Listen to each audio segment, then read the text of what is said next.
ರಾಯಚೂರಿನ ಹಟ್ಟಿ ಚಿನ್ನದ ಗಣಿಯಲ್ಲಿ ಮಣ್ಣು ಕುಸಿದು ಓರ್ವ ಕಾರ್ಮಿಕ ಸಾವನ್ನಪ್ಪಿದ್ದು 5 ಗಂಭೀರ ಗಾಯವಾಗಿದೆ. 50 ವರ್ಷದ ಕಾರ್ಮಿಕ ಮೋನೇಶ್ ಮೃತ ದುರ್ದೈವಿ.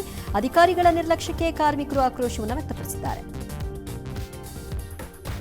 ವಿವಿಧ ಬೇಡಿಕೆಗಳ ಈಡೇರಿಕೆಗೆ ಆಗ್ರಹಿಸಿ ರೈತರು ಇವತ್ತು ಚಿಕ್ಕಬಳ್ಳಾಪುರ ಡಿಸಿ ಕಚೇರಿಗೆ ಟ್ರ್ಯಾಕ್ಟರ್ಗಳ ಮೂಲಕ ಮುತ್ತಿಗೆ ಹಾಕೋಕೆ ಬಂದರು. ಈ ವೇಳೆ ಪೊಲೀಸರು ರೈತರ ನಡುವೆ ನೂಕಾಟ ತಳ್ಳಾಟ ಎಲ್ಲ ಆಯಿತು.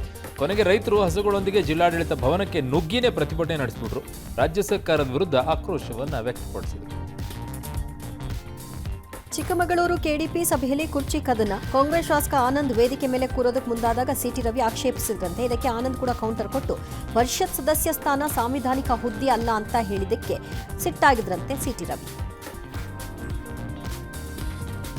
ಸಿಎಂ ಆಪ್ತ ಅಂತ ಹೇಳಿಕೊಂಡ ವ್ಯಕ್ತಿ ಬಾಗಲಕೋಟೆ ಡಿಎಚ್ಒಗೆ 7 ಲಕ್ಷ ರೂಪಾಯಿ ವಂಚಿಸಿದ ಆರೋಪ ಕೇಳಿಬಂದಿದೆ. ಜಯಶ್ರೀ ತಮ್ಮ ವರ್ಗಾವಣೆಗೆ ತಡೆ ಕೋರಿ ಹಿರಿಯ ಅಧಿಕಾರಿಗಳ ಭೇಟಿಗೆ ಅಂತ ವಿಧಾನಸೌಧಕ್ಕೆ ಹೋದಾಗ ರಾಮಯ್ಯ ಅನ್ನುವ ವ್ಯಕ್ತಿ ಸಿಎಂ ಆಪ್ತ ಅಂತ ಹೇಳಿಕೊಂಡು 7 ಲಕ್ಷ ಪಡೆದು ವಂಚಿಸಿದಾನಂತೆ. ಈ ಸಂಬಂಧ ಜಯಶ್ರೀ ಅವರು ಬೆಂಗಳೂರು ಸಿಸಿಬಿಗೆ ದೂರು ಕೊಟ್ಟಿದ್ದಾರೆ.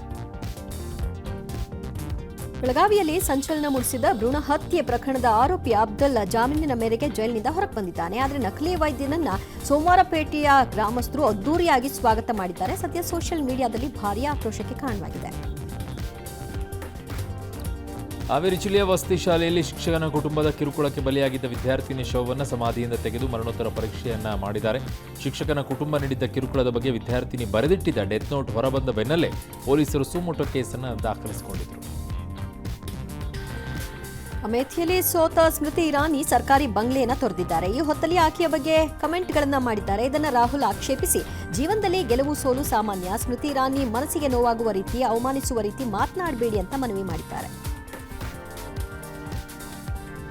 ಅಮೆರಿಕ ಅಧ್ಯಕ್ಷ ಬೈಡನ್ ಅರಳು ಮರಳು ರೀತಿ ವರ್ತನೆ ಮಾಡ್ತಾ ಇದ್ದಾರೆ. ಉಪಾಧ್ಯಕ್ಷೆ ಕಮಲಾ ಹ್ಯಾರಿಸ್ ಎನ್ನುವ ಬದಲು ಟ್ರಂಪ್ ಅಂದಿದ್ದಾರೆ. ಉಕ್ರೇನ್ ಅಧ್ಯಕ್ಷ ಜೆಲೆನ್ಸ್ಕಿಯನ್ನ ಅಧ್ಯಕ್ಷ ಪುಟಿನ್ ಅಂತ ಕರೆದಿದ್ದಾರೆ. ಆದರೂ ಬೈಡನ್ ಮಾತ್ರ ತಾನು ಸರಿಯಾಗೇ ಇದ್ದೀನಿ, ಬೇಕಿದ್ರೆ ನ್ಯೂರಾಲಜಿಕಲ್ ಟೆಸ್ಟ್ಗೂ ಕೂಡ ರೆಡಿ ಅಂದಿದ್ದಾರೆ.